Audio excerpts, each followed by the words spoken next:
5 seconds to go.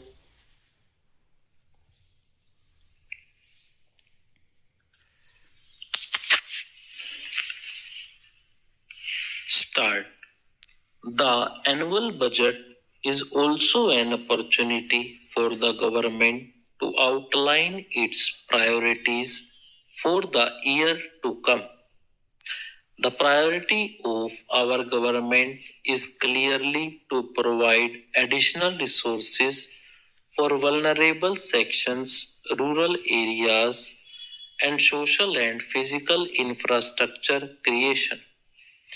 The government shall also endeavor to continue with the ongoing reform program and ensure the passage of the constitutional amendments to enable the implementation of the goods and service tax, the passage of insolvency and bankruptcy law, and other important reform measures which are pending before the Parliament. Additionally, as I will detail later, we will undertake significant reforms such as the enactment of a law to ensure that all government benefits are conferred upon persons who deserve it by giving a statutory backing to the Aadhaar platform, bringing significant changes in the legislative framework relating to the transport sector so as to free it from constraints and restrictions, incentivizing gas discovery and exploration by providing calibrated marketing freedom, enactment of a comprehensive law to deal with resolution of financial firms, providing legal framework for dispute resolution in PPP projects and public utility contracts, undertaking important banking sector reforms and public listing of general insurance companies, and undertaking significant changes in FDI policy. Our agenda for the next year is therefore to transform India in this direction. My budget proposals are therefore built on this transformative agenda with 9 distinct pillars. Let me first take up agriculture and farmers' welfare. We are grateful to our farmers for being the backbone of the country's food security. We need to think beyond food security and give back to our farmers a sense of income security.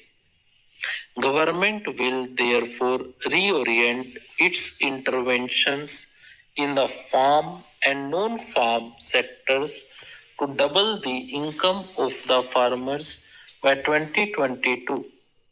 Our total allocation for agriculture and farmers' welfare is rupees 36,000 crore. We need to address issues of optimal utilization of our water resources, create new infrastructure for irrigation, conserve soil fertility with balanced use of fertilizer, and provide value addition and connectivity from farm to markets. Irrigation is a critical input for increasing agriculture production and productivity. Out of 141 million hectares of net cultivated area in the country, only 46% is covered with irrigation. The Pradhan Mantri Krishi Sinchai Yojana has been strengthened and will be implemented in mission mode. 28 lakh hectares will be brought under irrigation under this scheme. Implementation of 89 irrigation projects under AIBP, which have been languishing, will be fast tracked. This will help to irrigate 80 lakh hectares. These projects require rupees 17,000 crore next year and rupees 86,000 crore in the next 5 years.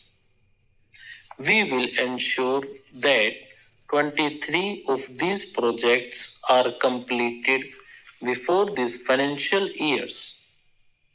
A dedicated long-term irrigation fund will be created in NABARD with an initial corpus of about rupees 20,000 crore. To achieve all these, a total provision of rupees 12,000 crore has been made through budgetary support and market borrowings. Simultaneously, a major program for sustainable management of groundwater resources has been prepared with an estimated cost of rupees 6,000 crore and proposed for multilateral funding. At least 5 lakh farm ponds and dug wells in rain-fed areas and 10 lakh compost pits for production of organic manure will be taken up by making productive use of the allocations under Manrega. The soil health card scheme is now being implemented with greater vigor. Through this, farmers get information about nutrient level of the soil and can make judicious use of fertilizers. The target is to cover all 14 crore farm holdings by March 2017. Rupees 300 crore has been provided for national project on soil health and fertility. Besides, 2,000 model retail outlets of fertilizer companies will be provided with soil and seed testing facilities during the next 3 years. Fertilizer companies will also co-market city compost, which increases the efficacy of chemical fertilizer. A policy for conversion of city waste into compost has also been approved by the government under the Swachh Bharat Abhiyan to increase crop yields in rain-fed areas, which account for nearly 55% of the country's cultivable land. Organic farming is being promoted. Towards this end, the government has launched two important schemes.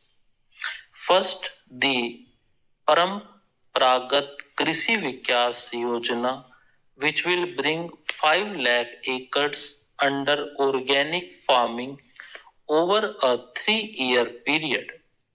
Second, the government has launched a value chain based organic farming scheme called Organic Value Chain Development in Northeast region. The emphasis is on value addition so that organic produce grown in these parts find domestic and export markets. A total provision of rupees 400 crore has been made for these schemes. Access to markets is critical for the income of farmers. The government is implementing the Unified Agriculture Marketing Scheme, which envisages a common e-market platform that will be deployed in selected 585 regulated wholesale markets. Stop. seconds to go.